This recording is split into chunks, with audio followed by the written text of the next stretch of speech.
congratulations to the three of you on this film. Ian, nice to meet you. Kristin, nice to meet you. Lindsay, so nice to see your beautiful face again. Just interviewed you a few months ago for Irish Wish, and we literally talked about you wrapping this film. I loved the film. Please take me back to the THC gummy scene, because I was rolling.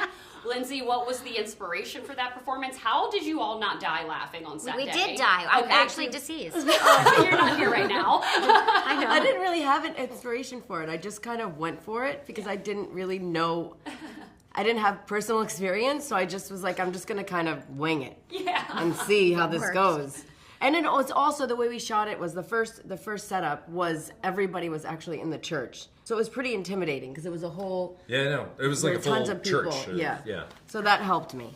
Yeah, you were working off of the extras. Yeah. I was like, it should be awkward. Yeah. Well, and I need to be confused. Yeah, for sure. I love it when your characters meet again after 10 years. So what was it like for the two of you to meet for the first time? Was it on set for the film? Did you have time to develop the chemistry between your two characters prior to filming? We met via Zoom. Yeah, Zoom when we first met. And then on set. Yeah, I think so. We showed up and I think we had like... It was the table read.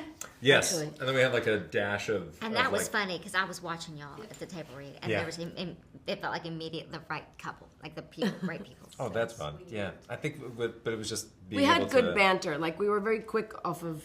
Yeah. It was easy for us to bounce off of each other. And I think that was the most important thing for our characters in those roles. Yes. It's just like being able to listen and like... Just like their bickering had to be constant. It reminded me like of Elizabeth Taylor with Richard Burton when they used to like bicker in interviews. It was like they were just very quick, like spitting it at each other. So I kind of used that. I mean, I'll take that compliment big time. Yeah, it's a great compliment. And that was one of my favorite parts of the film is watching the characters bicker and seeing that chemistry as well. Mine too. I think I did spit water in your face once by accident. And I was like, give it to me. Spit that water in my face. That was when I had to laugh. Yeah.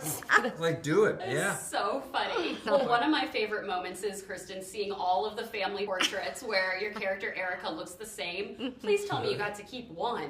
I didn't, but I told you, take one. I should have. Maybe it's not too late, but I do think I'm going to take that as a new Christmas tradition. I'm going to start doing pictures every year that look exactly the same, and everybody else will age. I think it's a great new tradition. It's hysterical. We also had like a glow around it too. Like, she had like a... It was like an angelic, aura. and, like, and you know, everybody else is kind of darkened. My on the husband, sides. Dan Bukatinsky, he just keeps getting older and older. He's like, why? What is happening here? It's really funny. But last one, he's not actually that old in real life. No, Like, he's not. They grade him up. No, they made him too old. They did.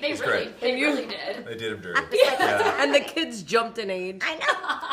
Oh my God, they did. Yeah. The kids jumped in. Well, they are going to wrap me soon, but Kristin, I love your voice. You are so iconic. Yeah. I am honestly just curious, what is the hardest song you've had to sing both emotionally and vocally in your career? You know, you would say it would be something operatic, you know, Yes. Candide or I'm curious what your La answer Fille du is. Régiment is hard, Daughter of the Regiment. But I would say for me, emotionally and in English, I would say the Star Spangled Banner, because the words are so powerful. I am never one to just sing it. I love that song. I love the words of it.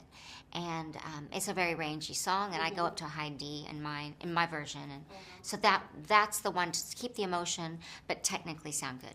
And that for both vocally and emotionally I think so. is the Star Spangled Banner. Yeah, and I also do it a cappella, you know, and there's usually at a stadium there's a 4 or 5 second delay. So when you sing, oh say, when you sing, can you see, you're hearing back, oh say. So it's really good. Wow. Oh man. That's interesting. Lindsay, what about for you? What is the hardest song you've ever had to sing emotionally and vocally? I know I'm putting you on the spot here, but you're incredible I think singer. it I'm was curious. definitely Confessions of a Broken Heart, because it was like part of my life that I was living at the time, and I directed that video and wrote that video. So it was just like, it was very therapeutic for me.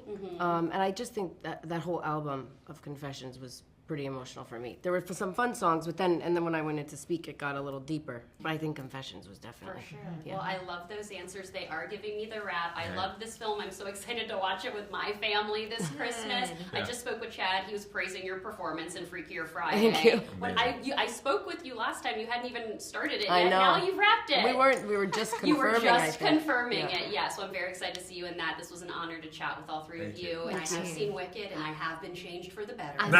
Yes, girl. Love to hear it. Thank you all so much for your time. You look stunning. Thank you. Thank you, you too.